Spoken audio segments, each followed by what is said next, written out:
kept saying he needed a vacation. Whatever your dog brings home, it shouldn't be fleas and ticks.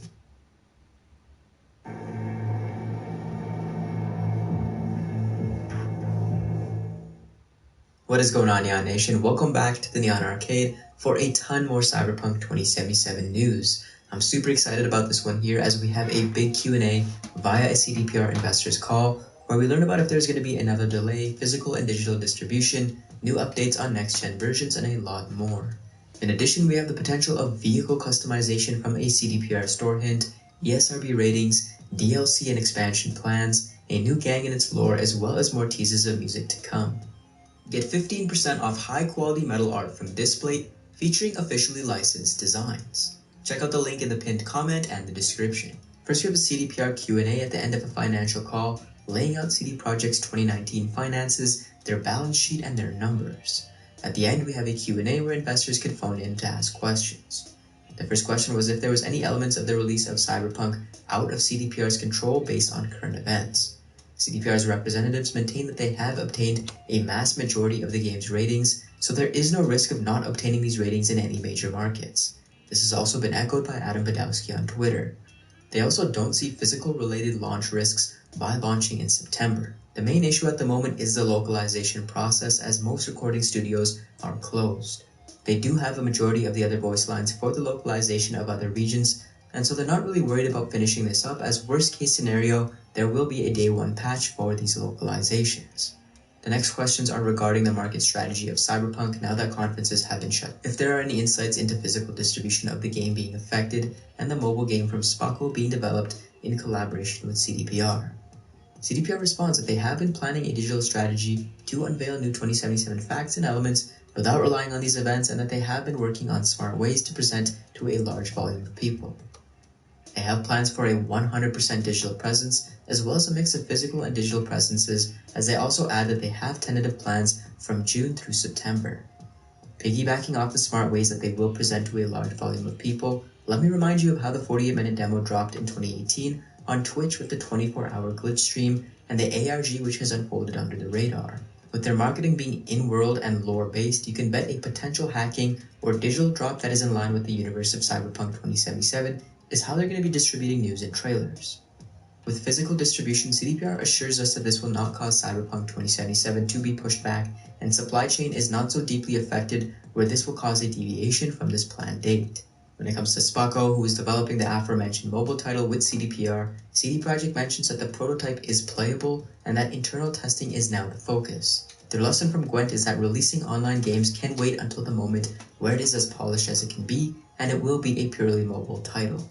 Now, they did put an emphasis on their online focus, and the fact that it's been in development for a while, I feel like this is going to be on a grand scale within the confines of what mobile can currently offer. I'm definitely optimistic for this title in the mobile space. The next questions were in respect to the benefits of digital versus physical releases, and if CDPR is worried about the potential pileup of back-end releases, increasing the competition for Cyberpunk 2077 in September. CDPR responds with that they're not really worried, as there will be competition at any time you launch a game, and that they believe they have the must-have title that will sell regardless. When it comes to the benefits of digital versus physical sales for them, historically, digital has gotten them twice the earnings versus physical. This was the case with The Witcher 3, and with digital becoming much more popular, I'd imagine CDPR stands to earn more from this change in consumer preferences.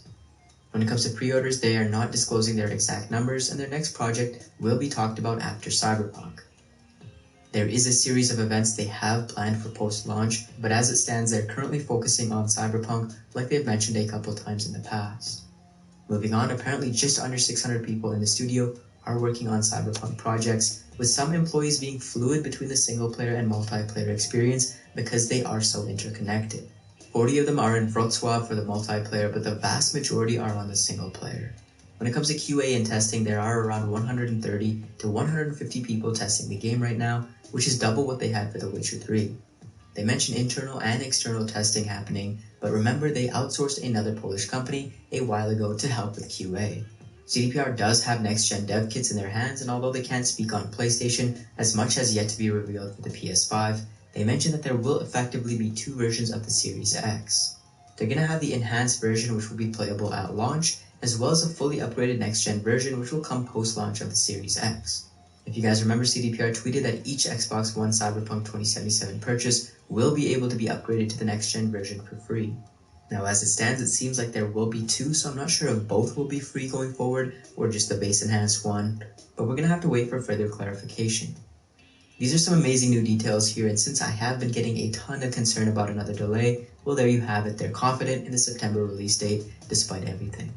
Now, there was another detail in the Q&A which I must have missed, and although I did listen to the entire 55 minutes of the teleconference, as well as checked others' notes on the topic, but apparently VGC caught this fact from Adam Kaczynski, where he mentions that Cyberpunk 2077 will have no less DLC than The Witcher 3 had. He also mentioned that on announcement timing, expect a similar scenario to The Witcher 3, where they announced DLC in the months prior and expansions in the weeks prior to release. If you're familiar with the lore, drop a comment, let me know what you want to see for expansions. Moving on, we have this new lore tidbit from a new gang called the Mox. Now, I did show the logo off in my last news episode, but at the time I was editing, CDPR released a synopsis of this gang as well. According to the information in this tweet, this gang was formed in 2076 after the death of Elizabeth Lizzie Borden, a strip club owner and ex-prostitute who treated workers fairly and defended them from violent clients. The Mox refer to themselves as those who protect working girls and guys from violence and abuse. Now, we also saw the Lizzie's graffiti tied into the Behind the Music trailer, and we have Lizzie Wizzy as a rocker girl pop star in the world, and now we have Elizabeth Lizzie Borden as a symbolic leader of the gang, with a logo of what looks like Lizzie Wizzy's logo. Honestly, this is super confusing, although in my mind there's probably some sort of correlation here. Moving on, we have one of my favorite parts of this episode. What up, guys?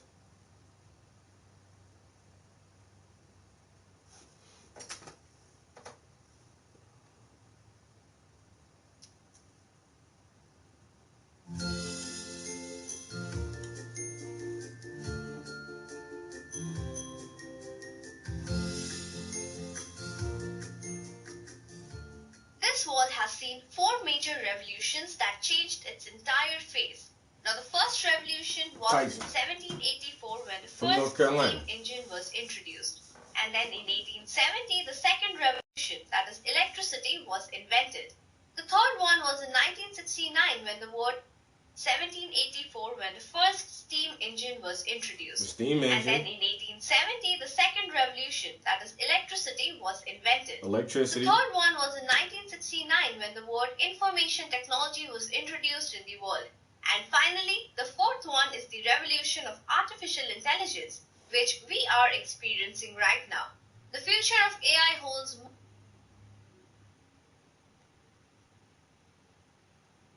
inventions that will bring us closer to an unparalleled when the first steam engine was introduced.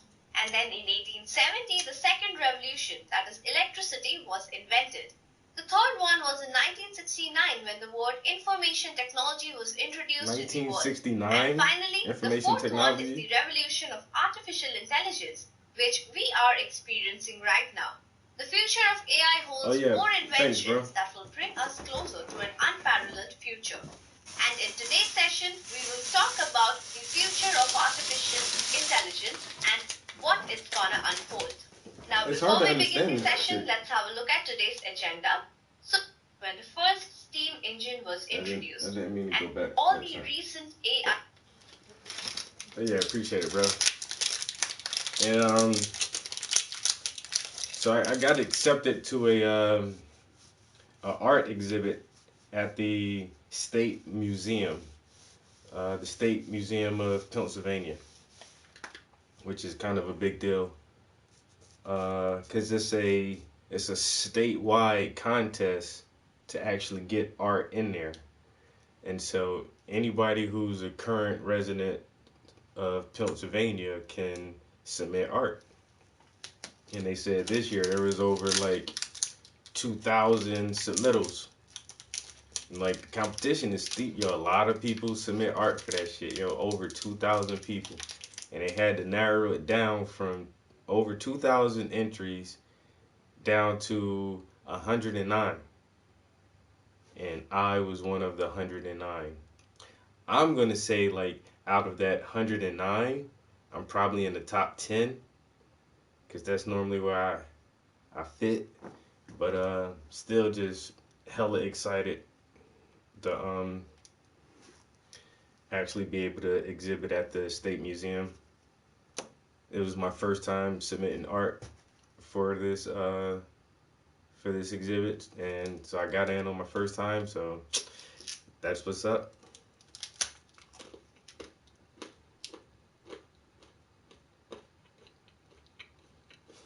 Doesn't matter. And another artist friend of mine been telling me for like 3 years, yo, submit to the State of the Art, yo. It's a really big thing. You can really get your art out there. Boozy, what's good, bro? I was like, yeah, I'm always busy. I'm always doing so much shit. And then it's at the state's capital. So you're either gonna have to ship your art there, pay for that, or drive there and drop it off and come back. And then you gotta go down there for the show. Then you gotta go down there for the like award ceremony. And I don't live close to the capital, man. Yo, Pennsylvania, big ass fucking state, bro. I'm like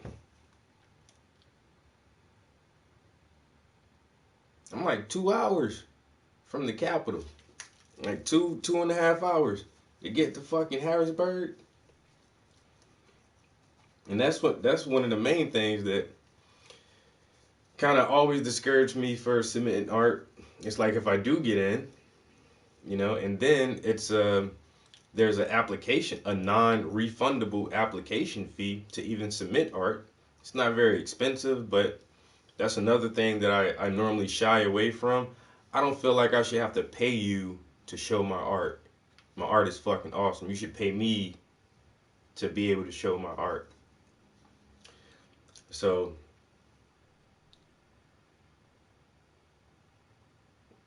yo, PA, bro. PA, a 5-hour state, bruh. From one end of PA, you drive from Philadelphia to Pittsburgh, bro. It's gonna take you 5 hours, bro. I think PA may be like the third largest state behind like Cali, Texas, Pennsylvania. Yeah, Pennsylvania big, bro. That shit like a big ass fucking rectangle. I'm telling you, bro. You can drive across PA for hours and hours, dog. That's what I was thinking I was gonna do. Like, if they allow us to ship the art down there, I'll ship my art. I won't take the trip to drop it off. So if I can get it there like that, I'll do it that way. And then for reception, I'll drive down there for the opening ceremony and all that stuff, and probably stay the night in its capital then, and then, like you said, just come home the next day. I'm not gonna want to, like I said, these things normally are in the evening time. They start like 5, 6 o'clock. They go on to like 7 or 8 sometimes. Sometimes 9 o'clock, especially if it's a good crowd. There's free drinks and stuff. I ain't gonna want to drive back. So I'm definitely probably just get a room and stay down there.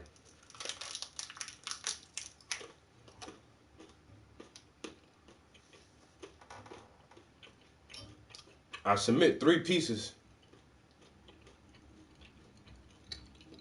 but they only took 1.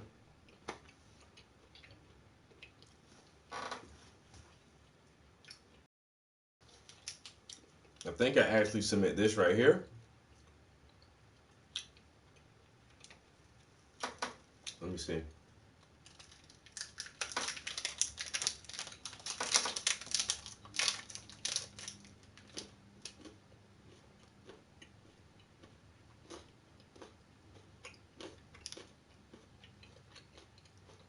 And go back to my emails.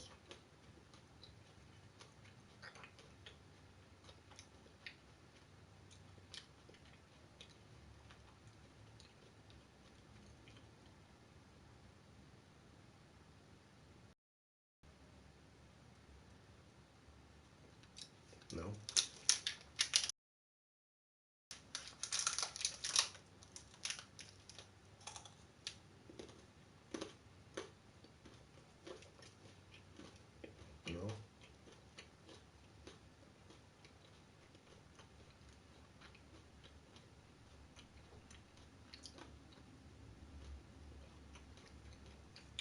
Where's the fucking email at? Hey,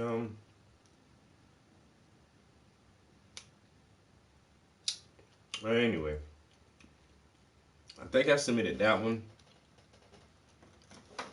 I submitted the one with Chancellor Williams, and I submitted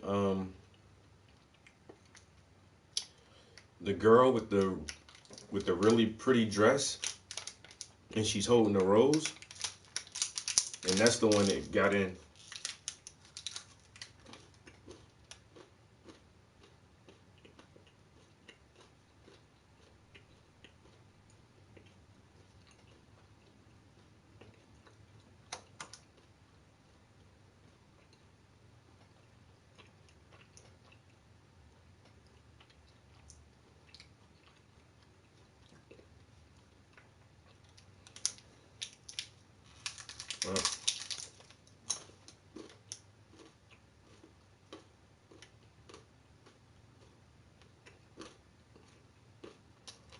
I got a message from Sprint earlier.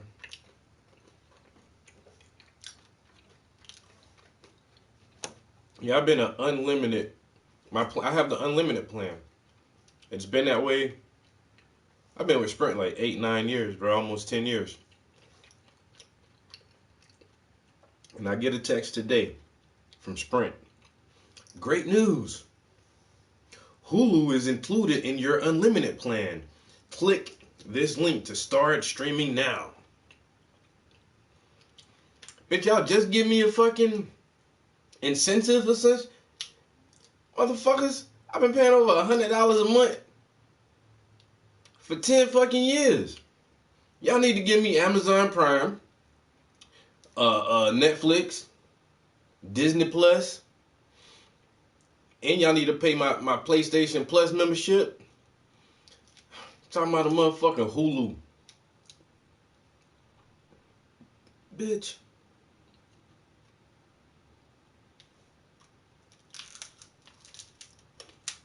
A business plan? No. Just got a normal plan.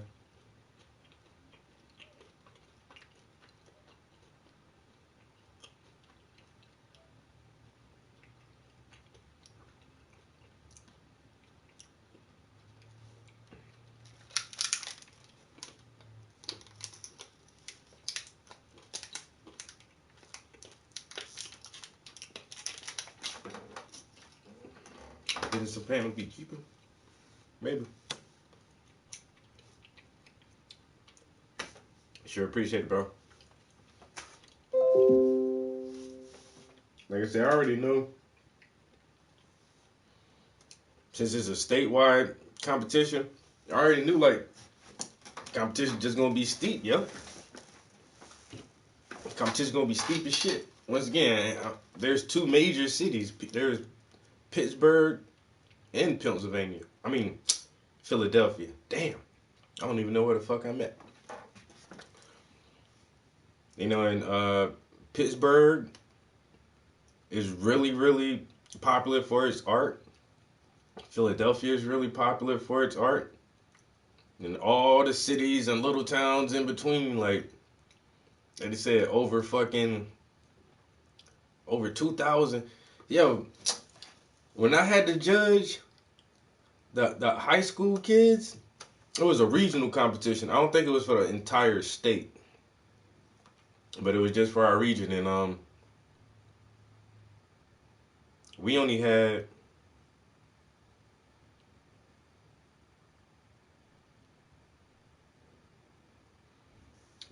like 300 and something submissions to look at, and that shit took hours. We had to take 300 and something and narrow it down to like 23. You know, and that shit took hours and hours. Or maybe it was less than that. Maybe it was like 200. It was like 200 submissions or something.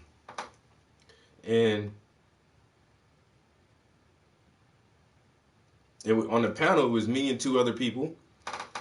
And we didn't agree on everything. And sometimes me and one person will agree and we'll outvote the other person, and sometimes both of them will agree and they'll outvote me. But it's a real difficult process trying to narrow down what is good art. It's hard. But I can imagine having to go over, sort through over 2,000 art submissions. Like, damn. And so, once again, this being my first year, it was like, man, I might get in, I might not, But I made the cut. First time. And one of their stipulations is it had to be a recent piece, something that was done in the past 3 years. So you couldn't pull none of the old shit out. It had to be something new and up to date. But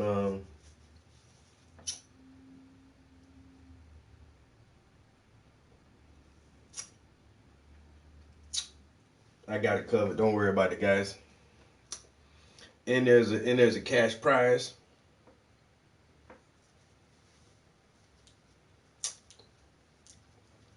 I think first place is like $1,000. Second place is $500. Third place is like I don't know, a gift card at fucking Arby's or some shit. I don't know. Then there's like a honorable mention and a couple of other categories where you can win like a ribbon or some shit. I'm trying to be in the top 3.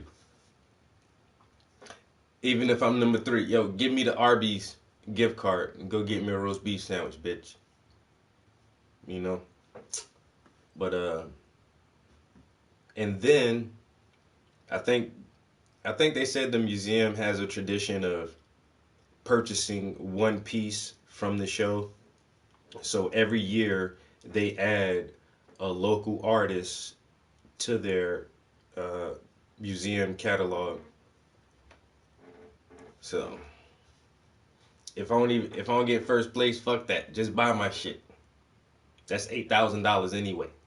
I'd rather have 8,000 instead of the 1,000. Yeah, I'd rather have 8 instead of 1. Or I could come in first place and they buy the painting. That's $9,000. That's not a bad come up. I like $9,000. I like it. So you just gotta stay positive about that.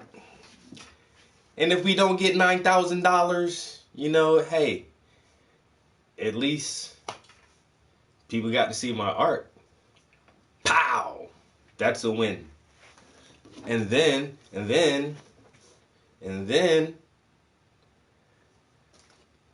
I can experience the best artists from the state and see what's popping and see what's really popular and see what people are into and stuff like that, and rub elbows with the hobnobs. And I've passed by the capital city. I've never stopped there and actually looked around and shit. So, all of that'll be a good experience, even if I don't win anything.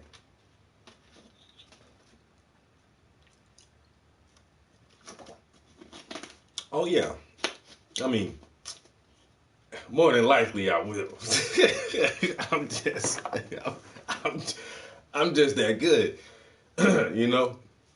But one of my other artist friends, I told him about it. He was like, "Oh, I got accepted too." I was like, "Fuck," because he's really, really good, really good. But he an old head. He been doing this shit for 40 years, man.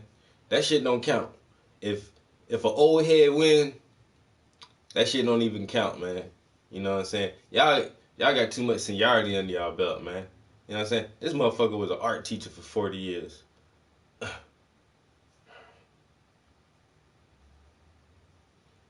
Rubbing elbows with the hobnobs is fun. That's when you could put on your other persona.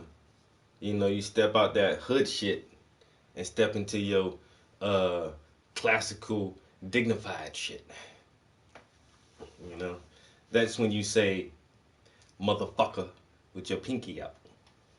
Cause that motherfucker, I like doing that. I used to like going to real snooty art events and shit like this, and then wearing my gold grill, and then it's just hard for motherfuckers not to like look at my teeth or ask questions about it. Like somebody said, "So why do you put gold in your mouth?" And the bitch had a ring on and had earrings in. And why you put gold on your finger and in your ear? Well, but that's a lot of gold. That's really expensive. Couldn't somebody like try to take that from you? Couldn't somebody try to take your ring and your gold watch and your gold earrings? Cause those shits can fit anybody. My gold teeth, these shits made for me. Specifically for me. Can't nobody else wear these shits. What you gonna do? Only thing you can do if you steal my gold grill is melt that bitch down and then make another piece of jewelry out of it. But you ain't gonna use it for what the fuck I'm using it for. I used to love doing that. But then I lost my grill, unfortunately, and don't have it anymore. I was thinking about getting another gold grill. Feel like I'm too old for that shit though. That shit is a eye catcher though, and a conversation starter. Motherfuckers just be like, this ignorant ass nigga. And then I started talking to him, he was like, oh, this guy is pretty smart. Why the fuck is he wearing a gold grill? Hilarious.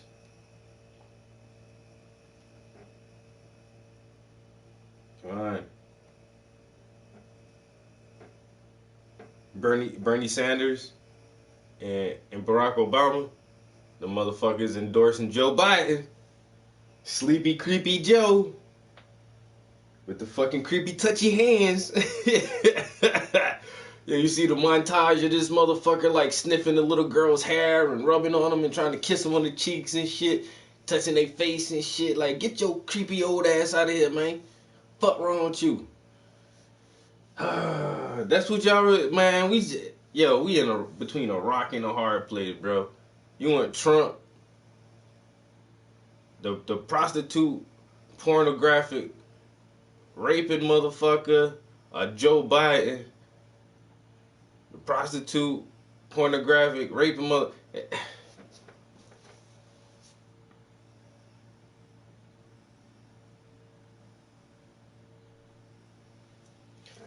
I don't know what y'all gonna do, America. You gonna steal my teeth too. I don't know what y'all gonna do, America. I'm gonna tell you right now.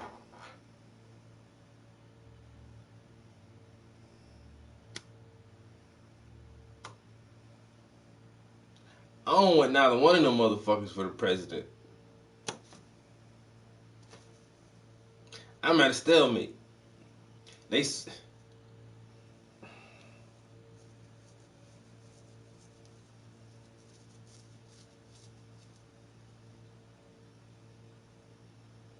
Joe Biden though, for real though. That's what y'all gonna do? Y'all motherfuckers gonna vote for Joe Biden? Or you gonna vote for Trump? That's y'all only two decisions. I don't play the game. I'm not gonna vote at all.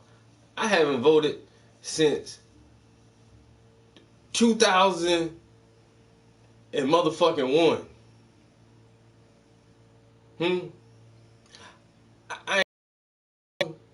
Man, look.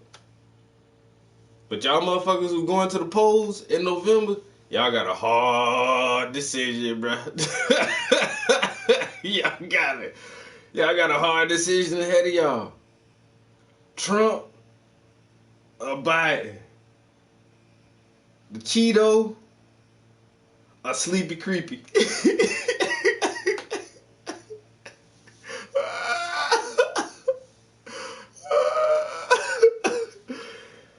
was. I never voted. Man, fuck that shit, man. Yo, this shit a goddamn reality show. Goddamn Biden, this motherfucker in the early stages of dementia and Alzheimer's. This bitch don't know where he at half the time. Trump.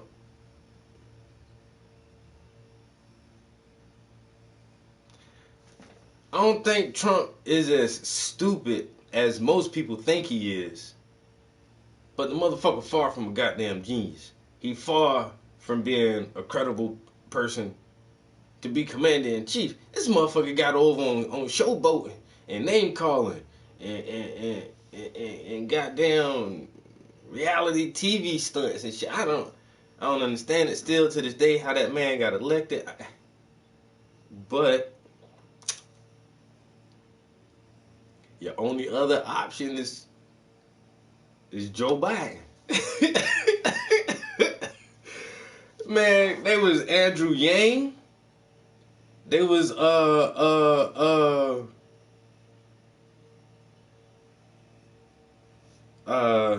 Tulsi Gabbard. They was even Elizabeth Warren. Bernie Sanders. I mean, there was a ton more people. Cory Booker from Jersey. What was the black lady name from California? And a handful of other. But anyway, there was other options, man. I was really, really interested in Tulsi and Andrew. Really, really. The main thing about Elizabeth Warren, she was talking about that 2-cent tax. I love that shit. 2 cents. You got $500 million. No problem. It's your money. $500 million. How many people right now got $500 million? Not a lot. Not the average person ain't got $500 million. But for the people who do have more than $500 million, that first dollar over $500 million, you have to pay 2 cents off the dollar. And every dollar after that, you give the government 2 cents and 2 cents. And so them billionaires, bruh, they would have to come out the pocket. But it wouldn't hurt these motherfuckers at all. All their properties paid for. They got everything, all their assets and everything secure. Profitable businesses. You know what I'm saying? That shit ain't gonna hurt them. They gonna give out a hell of a lot more in taxes, but that's what they need to do. Shit, you got all that motherfucking money. What the fuck you gonna do with making $13 billion a year? And then the oil companies talking about, we gotta cut back on oil shipments because the gas prices are going low. We can't sell it, and we're gonna lose a lot of money. Y'all losing money, man. BP and Shell and all these motherfuckers. These motherfuckers make tens and 20 millions and billions of dollars a year. And you telling me in 5 months this gonna fuck you up so bad that you won't be able to recover from this in 5 months, even 1 year. If y'all gross goddamn $26 billion in profit last year, and then this 1 year you just don't make, your full profit. Y'all like that shit gonna tank the whole corporation? I don't understand that shit.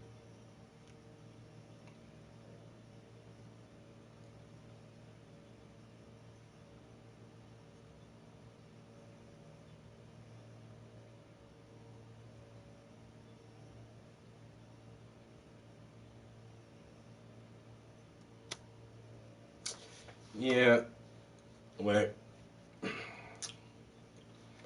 that's the whole thing. That's why she ain't last, yo. And so they got rid of all the good ideas. Like I keep saying, Andrew Yang was talking about a universal basic income, a UBI, where American citizens would